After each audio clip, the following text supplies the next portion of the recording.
बघा 2024च्या निवडणुकीमध्ये राजीव कुमार हे निवडणूक आयुक्त होते. मी काल एक ट्विट केलं, आपण पाहिलं असेल. आपण ते पाहिलं नसेल तर पहा आणि मग मला प्रश्न विचारा. काल मी एक ट्विट केलेलं आहे निवडणूक आयुक्तांवर.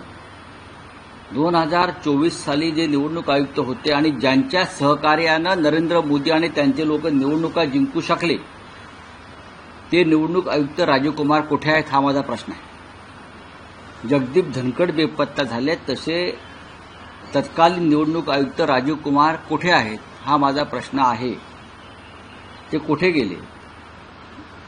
राहुल गांधी यांनी निवडणूक आयोगावर हल्ले सुरू केल्यापासून खरं म्हणजे त्याचं उत्तर राजीव कुमारने द्यायला पाहिजे होतं. तेव्हा राजीव कुमार हे निवडणूक आयुक्त होते, ज्याने शिवसेना हे नाव आणि चिन्ह धनुष्यबाण हे शिंदे गटाला दिलं, गद्दारांना दिलं, घटनेविरुद्ध जाऊन, आणि त्यात किती कोटीचा व्यवहार झाला हे सुद्धा मी सांगितलेलं आहे.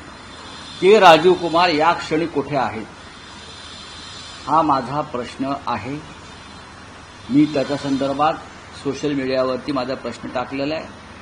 त्याच्यावर दिल्लीमध्ये सुद्धा चर्चा सुरू झाली आहे. जगदीप धनखड जसे दिसत नाहीयेत, तसे राहुल गांधींनी हल्ला सुरू केल्यापासून, आम्ही सगळ्यांनी निवडणूक आयोगावर हल्ला सुरू केल्यापासून, मतचोरी प्रकरणात 2024 पासून, हे तेव्हाचे आयुक्तांना सुद्धा लोकांशी बोलण्यापासून, मत व्यक्त करण्यापासून थांबवलेलं आहे. कदाचित ते दिल्लीमध्येही त्यांना आता ठेवलेलं नाही.